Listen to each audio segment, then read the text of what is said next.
was in a whispering green forest.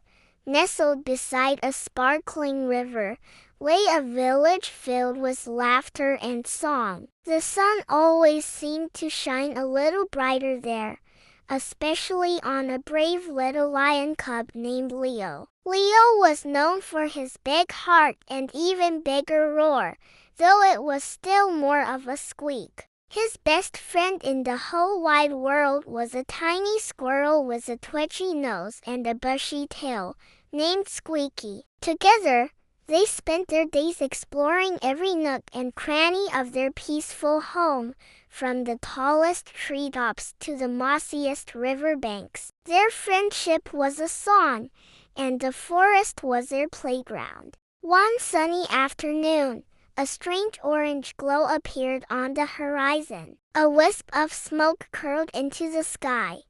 Then another, and another. Soon, the smell of burning wood filled the air. A great fire had started in the heart of the forest. It crackled and roared, a hungry monster eating everything in its path. The once peaceful woods were filled with the sound of snapping branches and the whoosh of angry flames. The fire was growing bigger and hotter with every passing moment, creeping closer and closer to the animal homes and the joyful little village. Panic spread like the fire itself. Birds screeched from the sky, deer darted frantically through the underbrush, and the villagers gathered in the square, their faces pale with fear. The river, their protector, seemed so far away from the blaze. The flames danced higher, painting the sky in terrifying shades of red and orange. No one knew what to do. The heat was becoming unbearable,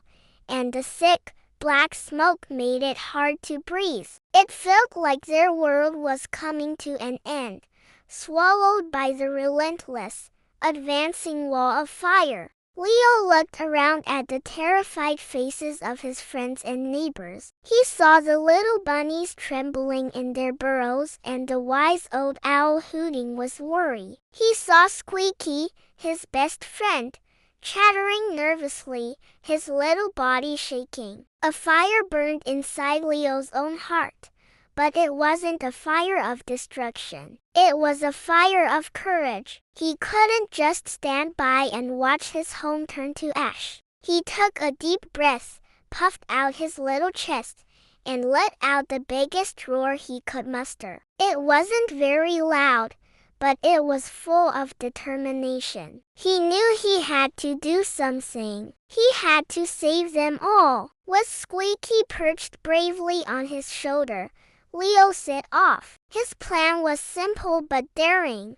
Find the source of the great river, high up in the mountains, and find a way to bring its water to the fire. The journey was harder than anything they had ever faced. They scrambled over jagged rocks that scraped their paws and pushed through thorny bushes that snagged their fur. The air grew hotter and smokier the farther they went, making their eyes water and their throats ache. But they didn't give up.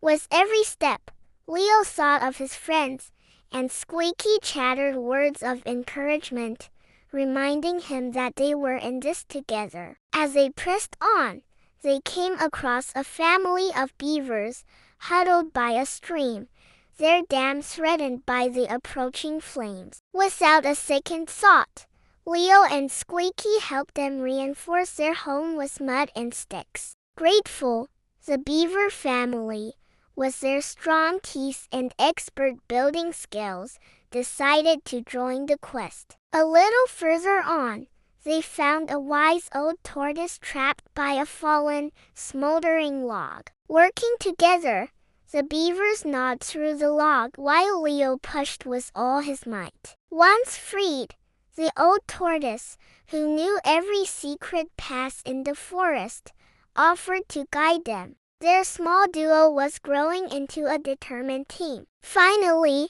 guided by the tortoise and powered by the beavers, they reached the mighty river. It was a powerful torrent of cool, clear water. Now came the hardest part. They had to change the river's course. The beavers immediately set to work, gnawing at trees and logs with incredible speed. Leo and the other animals they had gathered along the way, badgers, bears, and even a grumpy boar, started digging. They dug a long trench, a new path for the water to follow. It was back-breaking work, but they worked as one, a symphony of teamwork and hope, digging and building, moving earth and stone, all while the fiery monster roared just beyond the ridge. With one final, mighty push, they broke through the last bit of earth separating their channel from the river. A torrent of water surged into the newly dug trench. It rushed down the mountainside,